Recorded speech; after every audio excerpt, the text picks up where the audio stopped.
everybody. Thank you so much for tuning in. You're watching The Vuyo Show. We're coming to you live from New York City for yet another installment of this incredible show where I sit down with unique and interesting guests who have very fabulous stories to share with us and their journeys, and they're going to help us really kind of unpack what life is from various different perspectives.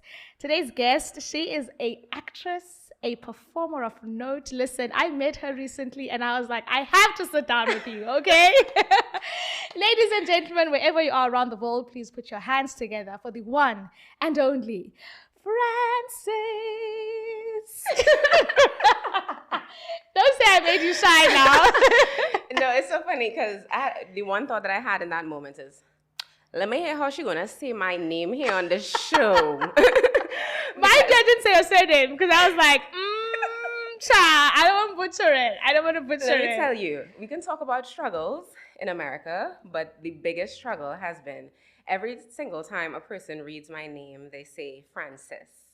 So I always have to say, it's Frances. Just smile when you say it. Ooh! And they're always like, oh, Frances. And I do it so much, but it's a really good tool to break the ice, and especially when people have like kind of not so great attitudes, it helps them to like, warm up a little bit. So. It's the South Africanness in me. I need to just slap it out.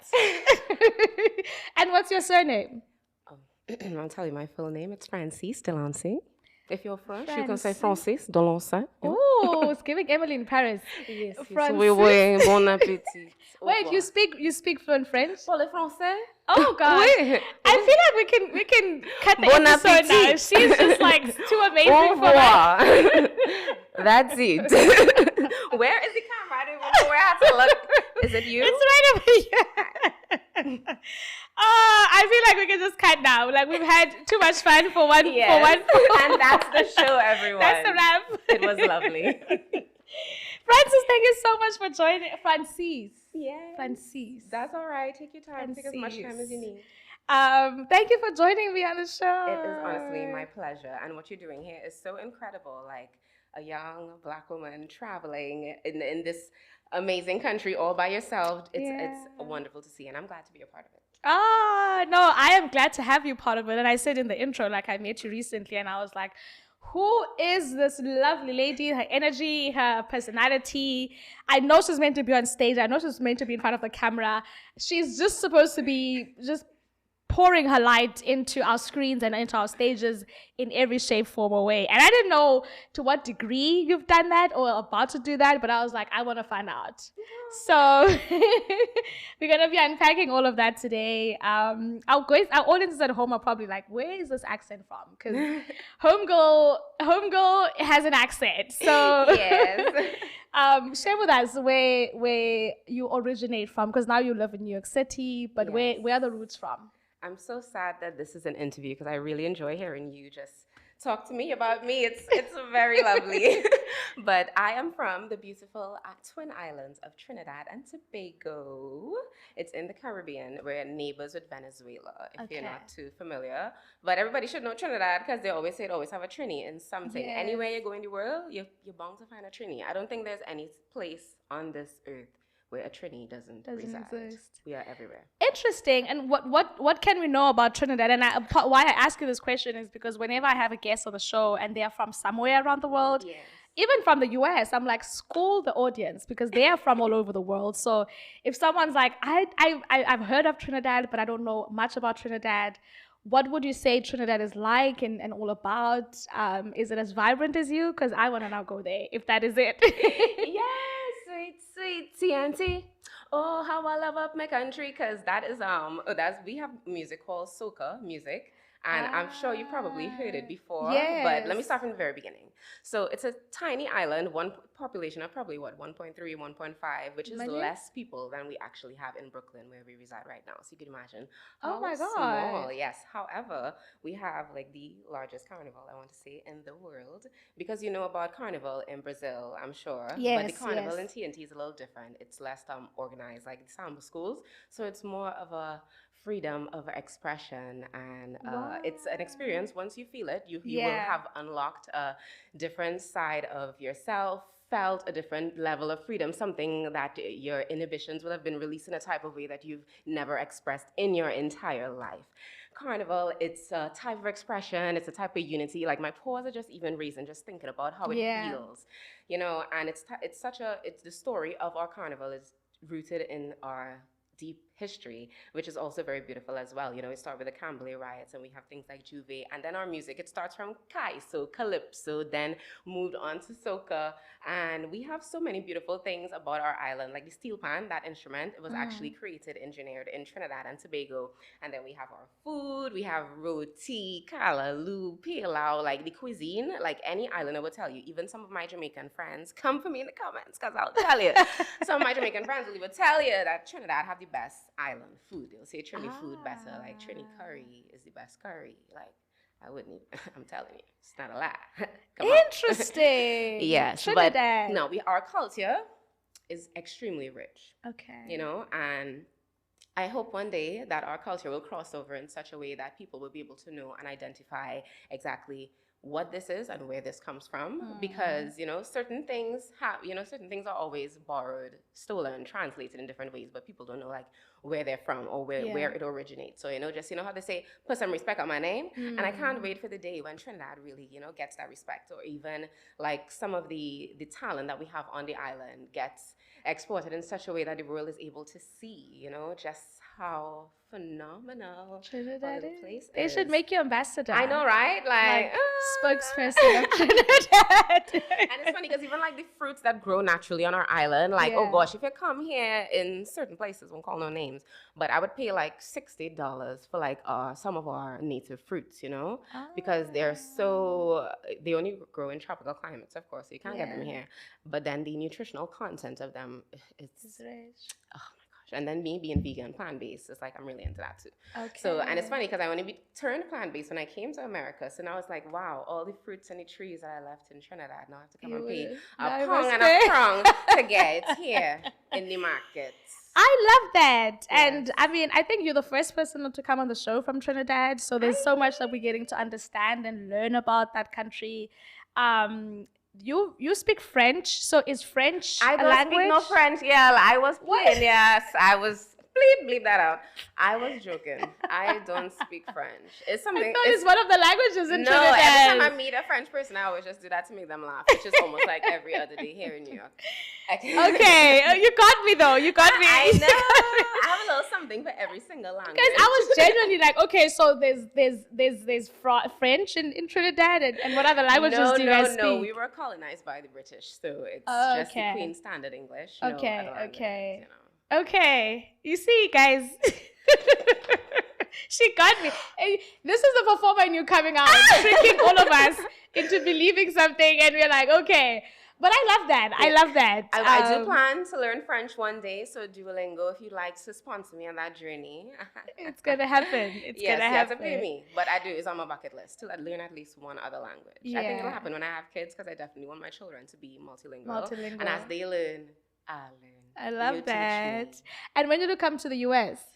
At the end of 2017, in September 2017. Okay. So it's been a while. Couple of years. Over, what is it, 8 years? Oh God, don't say it. Almost 10 years now. Don't let me know. Well, 7-8 years, which is good. And it's funny because I was just reading an article and it says that it takes a full 10 years to truly adjust to a new place when you live somewhere else for your entire life. Yeah. So I definitely feel the toll of that, especially experiencing the pandemic here. And how was your coming to America experience? Like, we all have the coming to America story, which in and of its own is an entire like different show. Like, let's just talk about coming to America. But for you, it's an entirely different experience. Did you also have a similar experience like I did, coming to it alone and figuring it out? Like, what was your journey to coming to America? Coming to America, okay. So my journey of coming to America, I believe it has to... Oh, sorry. A light just came on in the studio, guys. So if you see that I look a little fairer, don't worry about it. These lights, they are like automatic. When movement happens. Okay. So because we getting jiggy with it, we're moving. Yeah. Your coming to America story, yeah. Yes, my coming to America story begins before I even came to America. Because in Trinidad, I was an actress, you know. I actually would, well, you might have to cut this little part because I'm about to babble a little bit just to ask you a quick question. But like, how long do I have to talk in terms of like my whole thing? Do you want to hear like the whole As journey as comfortable much? as you, yeah, as Okay, comfortable as good. you Because are. Share the journey with us. okay, because it's like I haven't told the story in like such a long time, and it's been such a journey, and like my wheels Yeah. are spinning now. It's like, do these people want to hear all They this? do. Yes, they do. Okay, now we can jump back in. Yeah. So I lived in Trinidad, and Yeah. it's funny because due to globalization, the TV that I would consume, every single thing would be like, you know, American culture. So I knew fairly, I would say, a lot about popular culture. You know, it's the music that I would listen to, some of my favorite artists. You know, like, yes, I would listen to local music, but I had a very healthy amount consumed of American culture to the point where it's like, I was an American in Trinidad, you know? And I think it's the same for most Trinidadians or most islanders who consume American culture because they know a lot, you know. We're tuned in to the blogs, you know, we're tuned into the entertainment, and it actually is the entertainment because nothing else really transmits the information other than the entertainment. So, you know, I was kind of really locked into the entertainment industry. In Trinidad, I was an actress. I worked a lot with kids in acting and directing. I was a director as well. Let me not say was. I am a director. Yeah. And I actually worked at the University of the West Indies. I was pulled into that directing program to be what we call a demonstrating director. So the students who would do the theater arts program, I would be let's say guiding them through the program, basically. So my next step would have been to be a directing lecturer there. Yeah. So things were looking very amazing in Trinidad. I would even in my church, because I'm a Catholic, I would take stories from the Bible and write these musical productions and put them on and actually direct them, produce them. And if you couldn't sing, you were helping build the set, you know? If you couldn't do something, you were doing something, you know? So in all facets, I was just like involved in the arts 100%. And then my mom, she is 100% supporter of me, but she's also very old school. I would say, you know, those type of parents who are like, I want to be sure of how you're making money. Yeah. Right? Which is fair. Which is fair. So even like in high school, you know, I was already doing an associate's in computer science while I was in high school, you know. That went terrible because I am an artsy gal, a humanities gal through and through. So when I was finishing my degree in theater arts, she had me do a MFA in cultural studies. No, I'm Phil in cultural studies. So basically, like, just do something basically in the arts because in Caribbean, in Trinidad and Tobago, we actually don't have much of a master's program for the arts. Let's say a master's in directing, like we do have here, like NYU, Tisch, or any of these other numerous universities. Yeah. You know, and the one school that we do, can I drink some water? Yeah. The one school that we do have that does have an MFA program,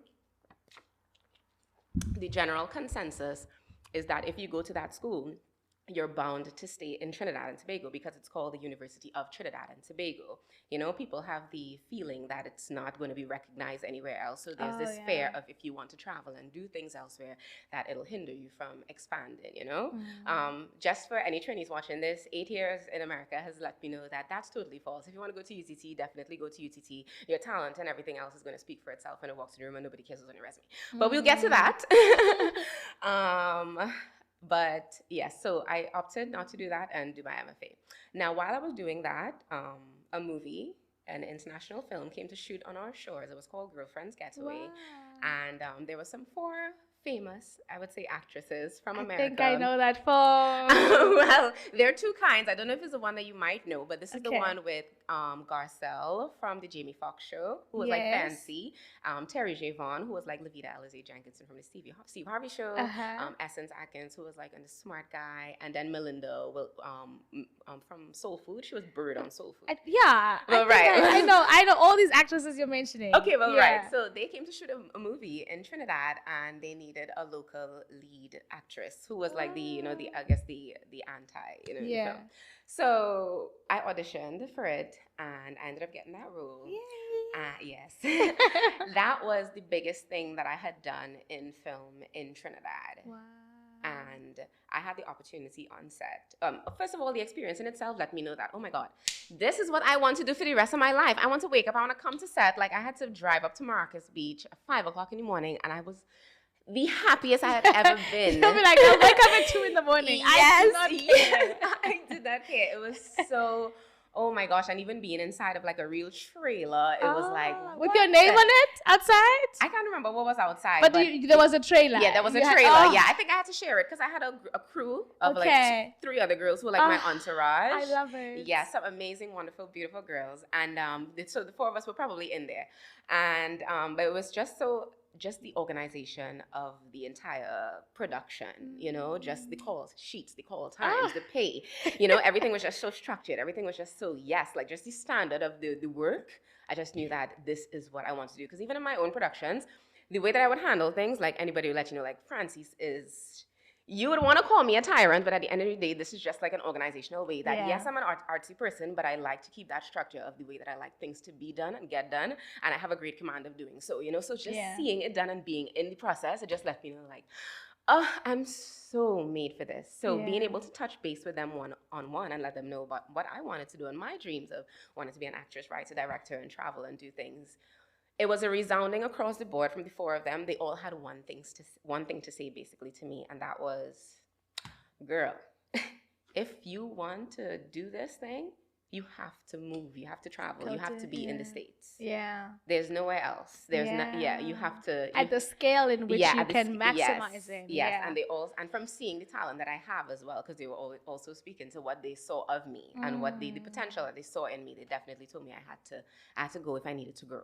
Yeah. Oh, that's that's a nice one. Say you that. You gotta go if you need to grow.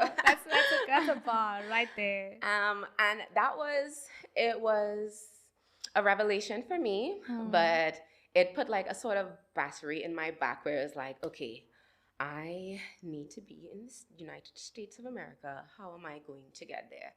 And immediately people would think, well, all right, well, let me apply for another program in an educational institution so you can get to go to a school, you know?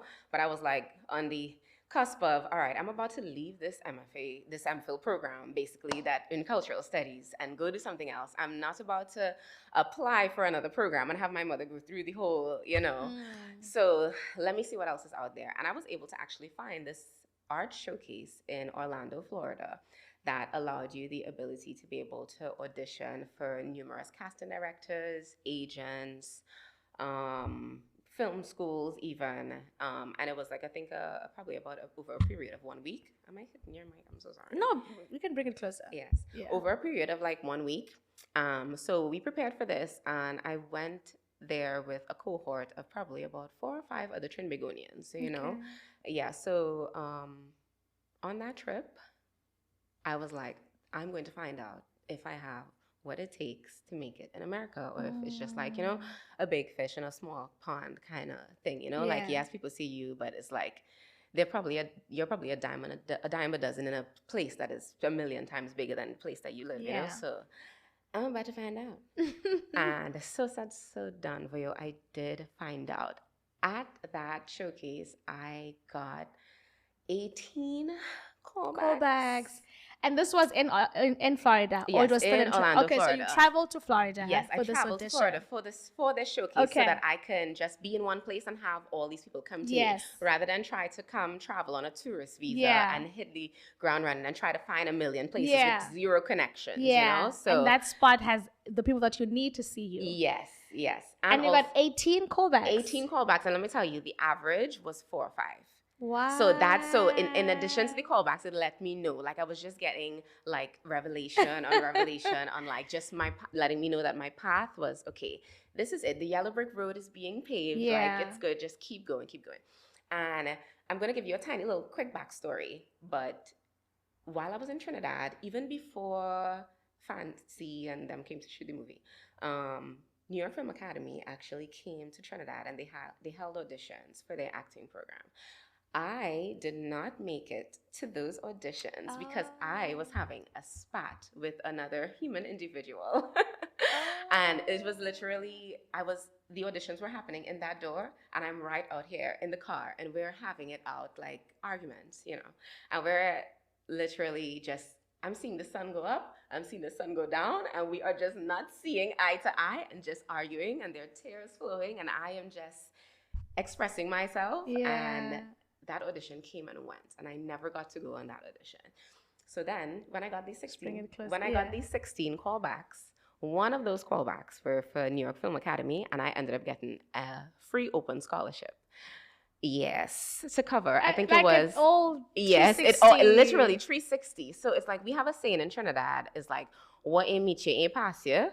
And it just goes to show, like, never be worried about like the things that you aren't doing, or the things that you That aren't don't go achieving, or the things right, that don't go yeah. right, or anything that goes wrong, because what is for you is for you. And I Mm. am such a faithful believer in just like God and what his plan for me, that I don't doubt anything anymore. Yeah. You know, I just let it happen. Like, probably back then when it passed, I was probably lamenting the fact that I missed it. I was Yeah. probably beating myself up. I'm so stupid, whatever.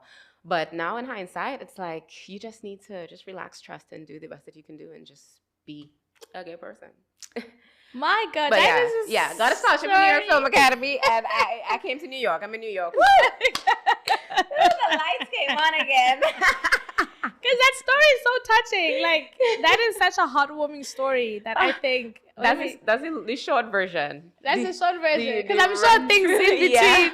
There was so many things in between, but that is just like the main points of just like getting from point A to point B, and what the wind that gusted me over here. To over here. Yeah. So the 18 callbacks happen, and I'm now going on this. Yeah, so the 18 callbacks happened. You know what all of them 18 said? Yeah. Girlfriend, we can't do nothing with you because somebody else could take the train and do what you do. You live in Trinidad right now, right? Fair. Yeah. So then what was the step to you then officially coming? Was NYFA? Yes, it was NYFA. Okay. It was New York Film Academy. So I ended up having to go to school there. And I did their 1-year acting for film program. Nice. And I was also the only person from Trinidad, of Yeah. course. And that program was actually great. I learned a lot. But in retrospect, I would have probably chosen like a different path to come to America when I saw like, and this is pre-pandemic me speaking. Yeah. I guess post-pandemic is like, all right, just come to the school and relax. Yeah. But pre-pandemic, the way things were going, the way before a shutdown, how things were, like you could literally have come to America and just hit the ground running and just find auditions and just find an agent. I was signed to an agency within my first like 3 months of having my work permit, where I was able to like work in my field of study, which was acting. Yeah. Literally booked my first national commercial within the first month. Wow. So it was like there was so many opportunities, and just jobs were just, I feel like, so much easier. Yeah. And that shows that the having a dream is important, right? And you were telling us a story of being this kid who was watching TV and reminiscing on what they could also be on the screen. Did you know that you were talented though? What about you made you believe that what you are seeing is what you could also be and do? Do you remember then, like how it made sense to you that you too had the talent and could be on the screen as well? So when I was a child, everyone in my class got prizes. Math prize, the best spelling prize, the best whatever reading prize. You know what prize they had to construct to give me? Great speaker. Nice. My mouth was always so big. I was either going to be a lawyer or an actor. Like I always had this personality that was just larger than life. I was always very brave. I was always very melodious. Like even in my high school, we had these competitions, and part of our calypso music, we have something called extempo, and it sticks to the same beat, but we have like competitions where there's like something called picong, where people have a playful interaction between two singers, but they're kind of making fun of each other. So that's like the picong, So it goes tan tan santi manite, and I'm in school and I'm freestyling, cutting up children older than me. So the talent was always there. Even like once I wrote a song for my old high school. I went to St. Francis Girls College, and my principal at the time, she had loved it so much she wanted to make it like the school song. Yeah, I basically wrote a song about all the money that she made for fundraising and all the changes that she did in the school, because the people were saying, oh, she's going to take the money to do this and that. So it was really kind of sticking it to them. So it was so funny. You know, I was always very witty, and I always had this talent for being able to create, you know, and especially what when I really saw it for real, before my eyes, as opposed to just me being in a character and performing and feeling it, was when in my final year of university, because I studied and I did my degree was in theater arts, and in that final year, when you do directing, you have to put on a full-length production, and that was the same production that I was working on with the students I was telling you about. So in my year, my actual directing lecturer, his name is Louis McWilliams. Hi, Louis. I produced the same play that he produced when he was a student, and he is in his big old age, you know, so this is like years later, from when he graduated the program, because like he is a world-renowned everything, you know, he's a director, everything. So he was in the audience, and he was literally brought to tears by the play that I produced and the work that I did and the spin that I was able to put on it. And he even told me that he saw it in such a different lens, such a different light. Like he was able... just the moment, I'm just getting chills just remembering how I felt, and even me being able to sit in the audience and see my work on stage. And my mom would always tell me that for that there were, I think, 8 other directors. She said that what she observed is that all the other directors, when they had their show, they were running about like trying to get things done and making sure everything was perfect. But she said when it was my turn, I sat in the audience like this. And I just enjoyed my piece, and I trusted in the process, because that is one thing I always do. I trust in the process that is embedded in me. So I would say that, in addition, yes, I'm talented, but I would say that my biggest talent is my eye for directing. And I could sing, freestyle, act, do all that, but I would say directing. And as much as I love being in the camera, as you can tell, being behind the camera, I love what I'm able to do with my words. And not my words of telling you what to do, but I love what I'm able to draw out of an actor, from where I'm able to lead them and guide them, and how I'm able to blindside them by getting them there without even realizing that this is where they're going, you know? Whew, damn, girl, I'm about to leave here and go direct a play right now. Times and the moments as an actor and a performer where you just don't do anything, and rest and take it in and allow yourself to just go through the process and then reboot again to be ready to go. So hearing you say that as well, I think there's nothing wrong with that. It's actually important. Just learned that. It's important. I'm a big advocate of mental health now, because when I first moved, my thing was to be a actress, barista, bartender, and those jobs don't have great health benefits. So after the pandemic, it let me know, well, okay, my survival job, that is apart from acting, I wanted to be something that's corporate, structured, benefits, all those things, you know, especially living in this country, especially. So now as I have healthcare, I have a therapist for the first time in my life. And that's something that I would have never even thought of living in Trinidad, you know. It's like therapy is, you want to go in the madhouse, you have to go to St. Anne's. That, you know, it's like therapy, you know. It's like, what's wrong with you? You better go and drink, you better go and go to church and pray, you better go and drink some tea, take a bush bath, you know. It's like therapy, you better go. What's wrong with you? You know, but now it's like, I think we not that we need tools, but it's great to have tools to be able to navigate through life, because life is crazy. Each individual, there are a lot of things that happen on our journey, a lot of things to take on, and I think I'm a different person than I was before I had a therapist, or before I started taking therapy, and sometimes I would like see my therapist for like a month, and then I'd be like, okay, I don't want to have therapy. Okay, I think I got this, and I won't talk to her for like 6 months, and then I'd see her again, and it's like, but I feel like, you know, I need a check-in. So it's not to say like you don't have to feel like you have to rely on it. You don't have to feel like locked in. Like, you know, it's you just do it as you're comfortable. But I would advise it for every single person, and especially the creatives, folks, because We are emotional beings, and Yes. we require to be in a good emotional state in order for us to be able to create in the first place. Yes. So having that support is definitely important and necessary. And when it comes to support, you mentioned your mom is very much has been a very supportive. I'll show y'all right now. I have a message on my phone right now. I ain't even opened it yet. It's from your But mom. yeah, you're gonna see. If your camera could zoom in, you see the little blue dot? Here she. Yeah. What new and different things have you been doing or trying out to expand your activities and your career? I love mom, which is great. Being able to have a person or even a community that backs you up, that supports you in the journey to being a creative is important. For you, how do you continue to nurture a community around you, making sure that you have people that are either in the industry or outside of the industry to keep pouring into your cup, that you are able to be inspired and want to perform or create?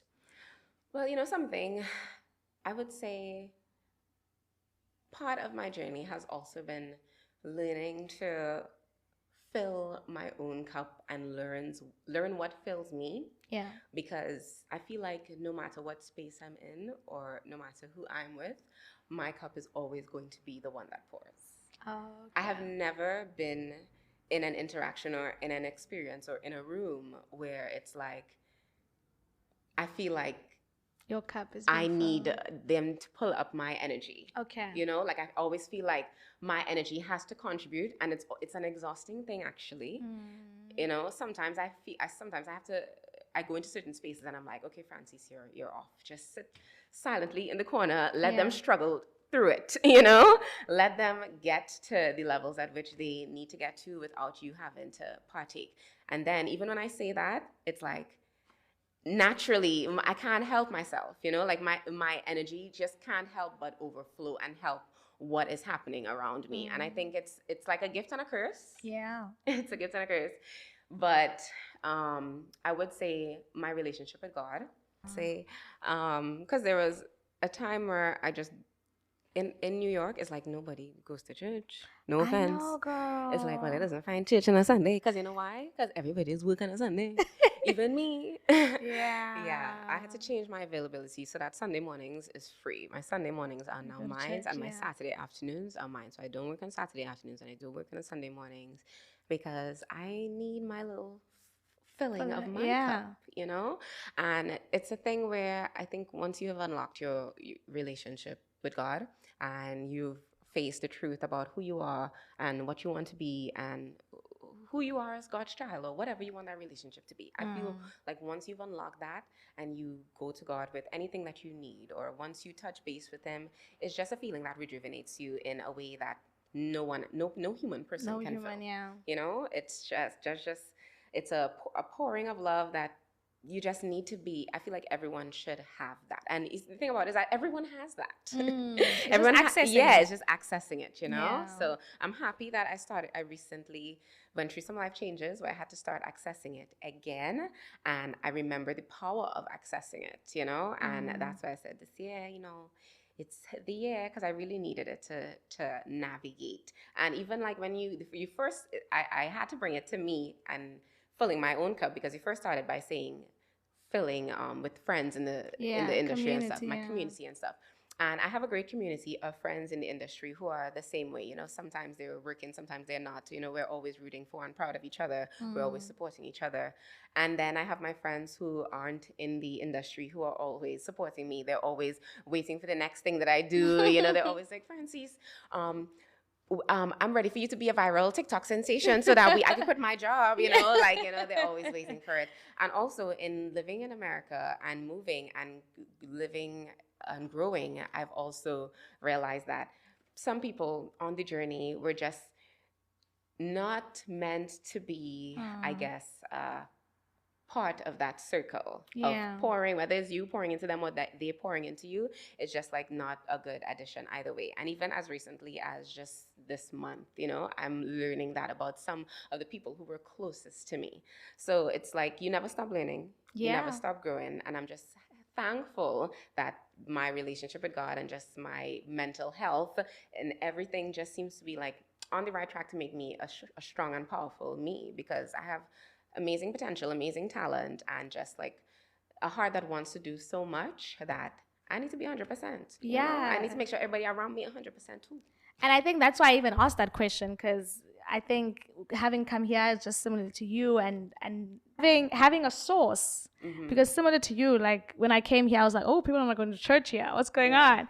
And my mom, the first thing she told me was, the first thing you do is you find a church and you go to church every Sunday, you know, because that's how I grew up. So needing to have that source, because you'll run out of energy a whole lot of times. Yes. So having to have that source that you just keep going and plugging in your battery, and you're like, okay, let's charge up, and then let's go back in and get some work done and go charge up again is definitely important. So I'm glad that you also kind of, you know, have highlighted that and I've seen that as part of your journey, because it's tough doing it on your own. I do not wear what I have been through. Yeah. Because I'm connected to this whole. So, yeah. And what would you say after graduating NYFA was then the plan, the goal? What was your heart desire of what you wanted to explore in the city? Would you say? My goal after graduating NYU was to be a superstar. I love it. Star. Kida, what they say on I'm TikTok. A star. Is that little kid? Have you seen that little kid? That little kid on TikTok or like social media who'll be like, every morning I wake up and I'm like, I'm a star. You haven't seen that video? No. I'll send it to you. It's like, I'm a star. You must claim it every morning. I'm a star. Yeah. I like that every morning. And, you know, I was reading something too, and they were talking about the negative connotations that is associated with manifesting. But manifesting is just part of prayer and belief in, like, what God has for you as well. So even proclaiming it as, yes, I believe in that 100%. But what was your question? What was your desires? Oh, yes, my desire. In NYC, after NYFA? After NYFA, I was given 1 year by the U.S. government, wink, wink, to work only in my field of study. Okay. So that was the year right before the pandemic where I was hit the ground running. And I went to the, what was it called? Actors Connection. And there's another one-on-one. And I took all the classes that they had with casting directors, because my belief was, once you get in front of their face and you make a memorable performance and they're able to remember you, when they're casting for things, you are then on their radar, you know? And also I did all the agency one-on-ones to try to get signed, and that's how I ended up, that's how I ended up booking my agency. I was just trying to do as much as I could on my end.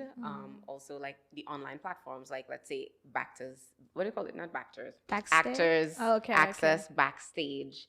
A couple of others because you know what I was doing a lot too, and I said that I probably won't do anymore, but I was doing a lot of central casting. Okay. Yeah, because they have a lot of the extra stuff. So I got to do like a lot of fun TV shows, but like in the back. But I told myself, Francis, I want to be a leading lady. You are a leading lady. Leading lady. No more extra work, no more background work, okay? Yeah. It's not giving. It's not giving.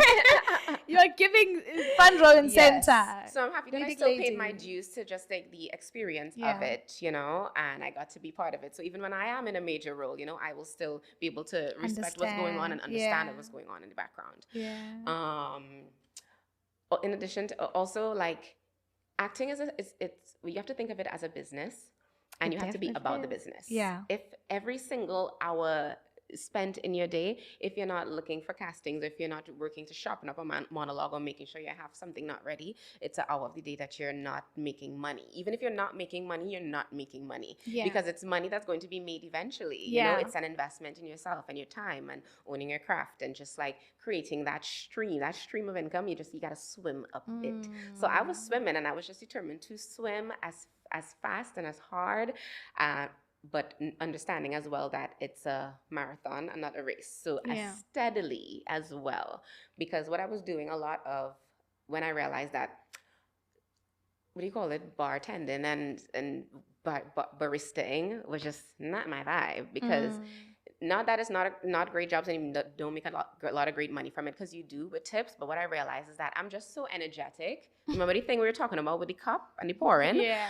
Every single customer that come in, it's like I'm their therapist. I'm pouring into their cup. I'm their entertainment. I'm the reason for the smile on their day. And it's just like, that check is not so big for me to be given all of that and then going home drained, and then I can't even do this audition because like I just don't have the energy, you know? So what I started doing was like some brand ambassador work instead, because at least then I would be on the scene, in the scene, because I would do like a lot of product releases for brands that I want to be marketing for, or I want to advertise for, or even like one time I did a release for, what was that show? It was a TV show, but basically I did their viewing launch party, basically. Yeah. So I got to work there, so I got to meet all the actors. So it's like I still got to be in the space while I'm still making my survival money, but even that, it still got tiring. It still got exhausting because it's like it's not a set schedule. It's consistent work, but it's not set. So you have to maneuver that with your own schedule, with your own everything that you have going on, you know? And it's a give and take as well, because sometimes you might have to sacrifice. Think about if you want to sacrifice a gig for a very, very high paying VIP event, you know, where it's like you have access to people, but it's like, is this audition? But it's like, will you even get this? So, you know, there's a lot to think about, a lot to sacrifice. So that's when I was like, okay, let me go the other route and get like an actual set. I don't want to say a real job, but it is technically a real job because you get a W-2 as opposed to a 1040 or something, you know, so that's consistent check. But with that, you do have the power to set your own hours, you know?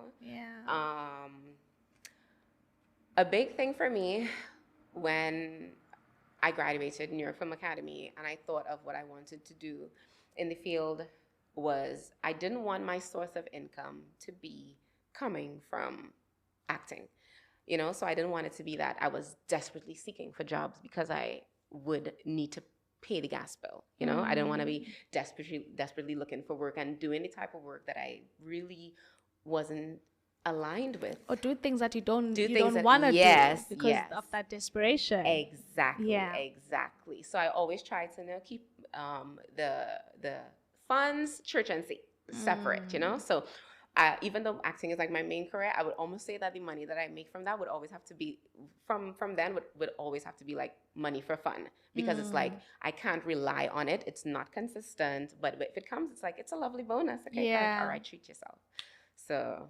Wow. It's a lot to navigate, especially like from Trinidad. I went from living with my mom, living with my parents, you know, it's like meals cooked, you know, even if you want your clothes washed. I think I was washing my own clothes, but if I wanted it like hung out on the line, you know, she gonna do that, you know. At breakfast, my mom, she used to cook all the time. And my father, he would cook, you know, to have to feed yourself and prepare your meals and start life on your own.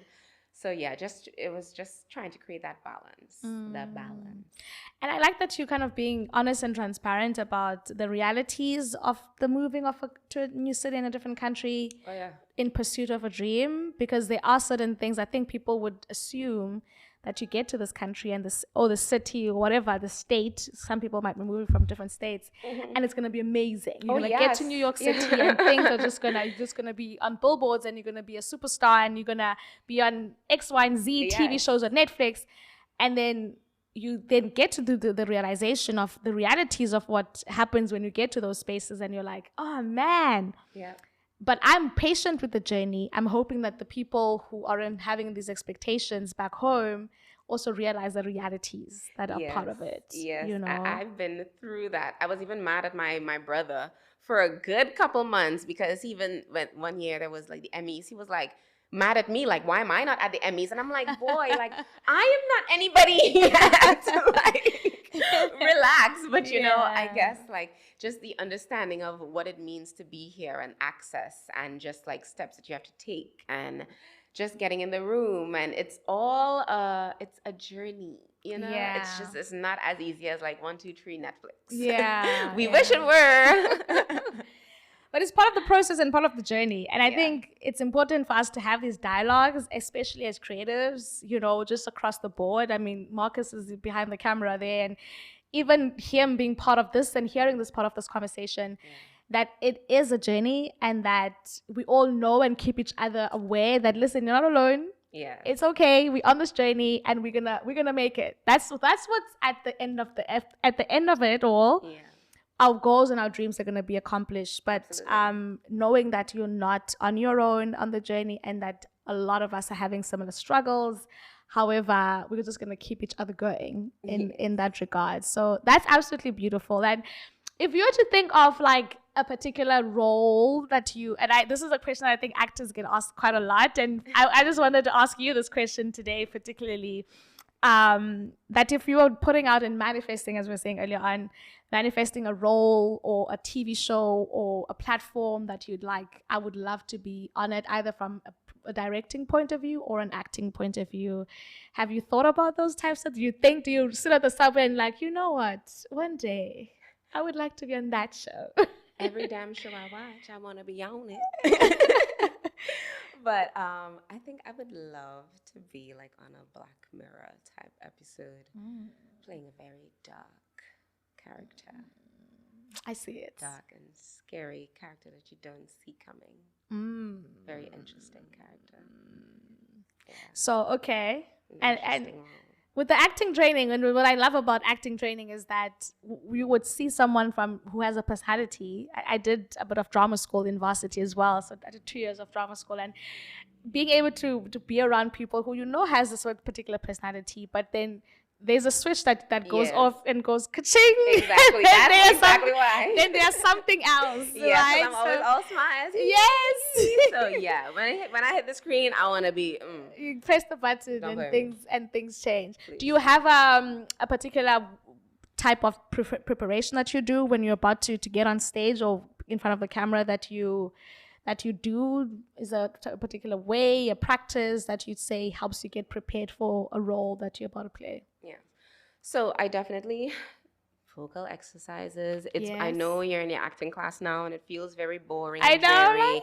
But listen, it's going to be very helpful because when you start to feel your stomach rumble, like you want to take a shit before you go on stage because you're so nervous, or you feel like the butterflies like all up in your chest, in your throat, and it's like this is your moment and your pause raising. Those breathing exercises are going to be your saving freaking grace. Yeah. To just calm the hell down.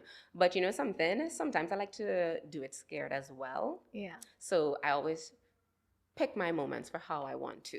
If it's a stage performance and it's like a one shot, I definitely do it scared.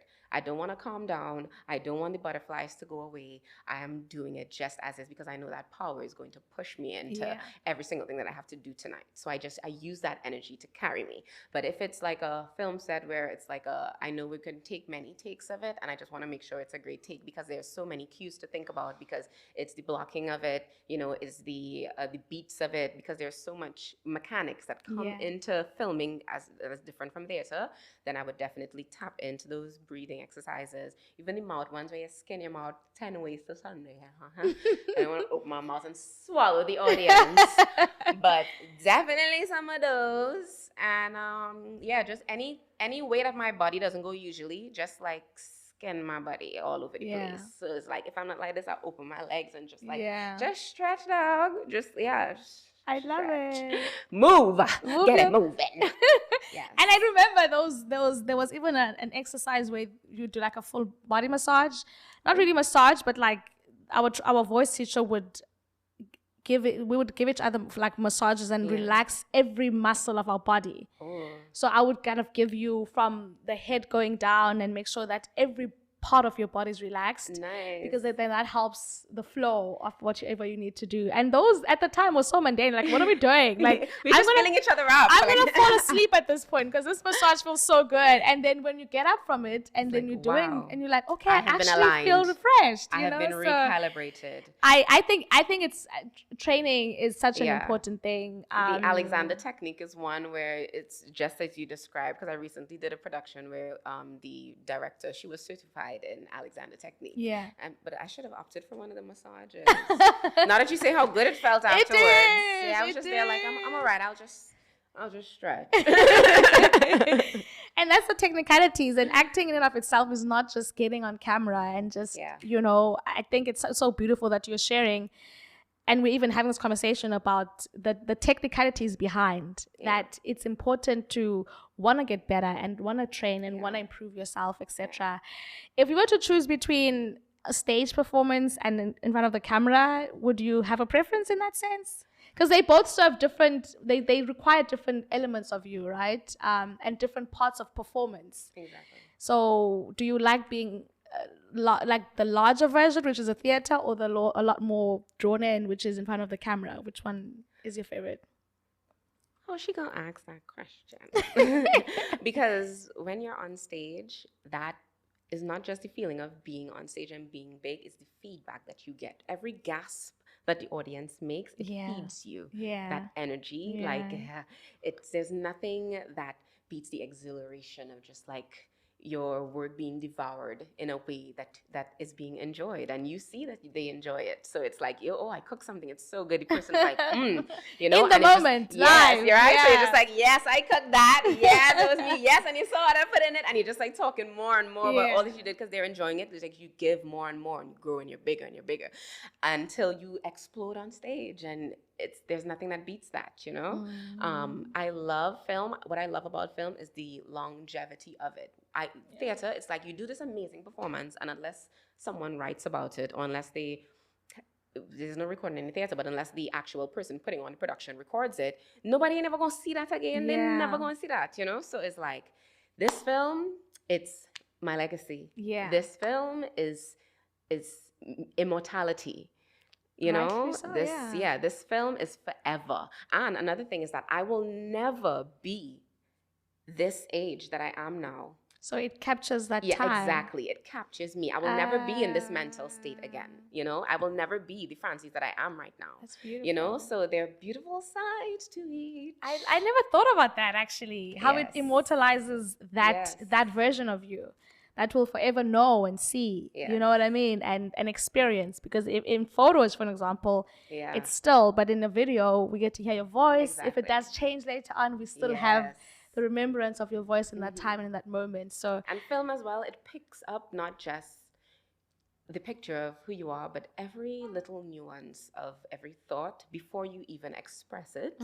Even I can see in your eyes now how you're intently just thinking about what thought is she going to feed me into? It's so interesting. I want to hear more. Like, it's in your eyes, you know? Like, you see it on film. It's really beautiful. That's why sometimes people watch movies so many times. And every time you watch it, you get something different, you know? Listen, man, I'm so inspired at this point, because I think having to have a conversation with someone who's a creative sparks it. When you said earlier on, like, I want to go direct a film right now. That's me right now saying, you know what, I want to keep creating. I want to keep creating, because that energy and that spark kind of flowing through this room. Good energy, man. Good energy.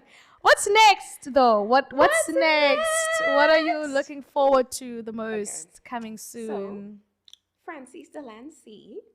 Remember, I told you I used to be writing all them musicals back in the day in church and all this, that, and the other. So I recently got cast as an actress, a voiceover actress. This is my first time doing an animated series. I've done voiceover before, but this is my first time doing, like, where you have the cartoon characters on the screen. So it's like you have to speak to match the voice. So that process was so incredible and interesting. I definitely want to do more of that. I need to be a cartoon, like all these little voices. Like, I get it. Like, ring me. Like, I cast me in all your cartoons. But while I was recording that, one of the actors, I don't know if I'm allowed to say, but he is on a television show on Hulu. Basically, he was in the studio and he was recording his own album, which is coming out soon. And he was playing beats. And as you can tell, I'm always going and flowing. So your girl started out and the front and the out. So I started singing. And he was like, wait a minute, hold up. Come, step into the studio, ma'am. And we ended up recording a whole track together, writing a whole track. So I have a song with someone. And after that, girl, I had a whole studio set up. I started recording my own music using GarageBand. So I have a few tracks myself that I have written that are beautiful. So yeah, you can see me making music and sing. Yeah. So you're and they say that in a Nigerian accent, multi-talented. Yes, and it's funny, it's multi-talented. And it's funny because the same thing I tell you in Trinidad, we say what a meeting pass here. I never felt some type of way that, I have this singing voice and I make music and I write music and I'm not doing anything musical right now. I was never frustrated about it, because I knew that when the time was right, it would happen. You know, it'll come when it comes. So what's next is that I am officially I think, what do you call it? An RCA, recording artist. What is RCA? What is a recording something. Okay. Whatever it's called. Let me look it up before I say the wrong thing on the podcast. What would the A be for though? Let me well, maybe the RC is for the recording and the C in the. I guess that would. See. Let me check my email for my confirmation of my successful registration. Is that of your album particularly, or of the song that you did? Because I did that song, that's going to be released eventually. And you know when it plays in like a restaurant or anywhere on TikTok or people download it, I need to see that ta-ching. I love it. So it's to ensure that artists are paid for their music. Okay. So it's like whoever governs how much people make per stream. Yeah. Organization. BMI. So there's BMI and ASPAC. So it's the American Society of Composers. And I am BMI, Broadcast Music Inc. Oh, Jesus. Okay, I don't know where I get RCA from. But you said that it's an actual record label. Maybe that's what you know. Wait. Let's see what it is, because maybe you're talking about maybe RCA. What is BMI? Let's see what it says. So BMI basically it's a performing rights organization in the United States that represents songwriters, composers, and music publishers. Its primary function is to collect royalties on behalf of these music creators when their music is performed publicly. Nice. That is it. Okay. So yes, what's next for Francis? I am officially BMI registered. So all the little melodies that I'm singing at home and people getting annoyed and stuff, they're going to be paying to hear me sing. Because it's funny, because I actually I created a TikTok account and I was watching TV and I was singing over a scene of Tashina Arnold. And I was like, you can't stop a black mama. You can't stop a black mama. And it went viral, and HBO even commented on it. And they were like, the scene, the voiceover, and they were like cracking up because it was so funny. So it's like music is in my blood. Even being a Trini, like we are melodious people. Anytime you watch a Trini, you know how they do these comedy shows and they're like laughing at different islands and stuff. There's always something about how Trinis talk like this because they always sing and they up and down. And it's like Trinis sing everything. And there's this one from back in the day where it used to be like, you ever see a Trini taking a shower? It's like, I wash my ass, I scrub my ass. Because it's like we sing everything in soca because we have such a rhythm in us. That's just how I'm in the shower thinking about They're always on us for singing. Oh my God, I think I laughed way too much today for the day. Like, it's too much, but it's good. I'm so happy that you were able to come. Obviously, when that music comes out, you're going to come back on the show and like tell us what's what and how do we support and how do we follow. So we're not going to do like an episode of Saturday Night Live and have a live performance at the end of this? Wow. I'm just playing. Marcus, are you ready to? Because I'm ready. Marcus is like, let's go. Turn the lights down. No, listen, man. I don't even know I think we're probably way over time. And oh my gosh. And I feel like we just did the intro of like, I feel like we're way over time. But again, that is now a prompt that you must come back for us to, at least we've had a little bit of an insight of your journey before. Yes. And as we're going to be seeing the journey continue to unfold, we're going to be following it up and seeing how everything goes. And I mean, your personality is for the screen. Thank you. For the airwaves, whatever there is that needs to hear you must hear you is all I'm saying. Yes. And putting out there as well. So thank you so much for coming. Thank you for having me. At least this time when I come back to social media, to my followers, I have this amazing show to show them. So it won't be like, hey, I'm back with what's going on with a toothpick? What's going on? So I'm happy. I'm so happy to be here. I love that. Oh man, ladies and gents, I told you it's gonna be fun, and we brought you all the fun and so much more. Thank you so much for tuning in. Thank you to Francis for joining us on the show, and thank you at home for watching. I hope you enjoyed that. I definitely had a great deal of fun, and I'm hoping that you're going to come back again to join us on yet another episode of The Vuyo Show. We're on social media at The Vuyo Show. Follow, like, share, subscribe, listen to all the things that are meant to be done. I am your favorite global darling, Vuyo Chiwoda. From myself and the lovely, incredible Francis, it's goodbye and have a fantastic one. Bye. Cheers for now. Yay! I should have told them, and it's curry chicken, not chicken curry. we still have that in there. You're gonna put that in there. Listen, I have laughed so much. My stomach is like. Thanks,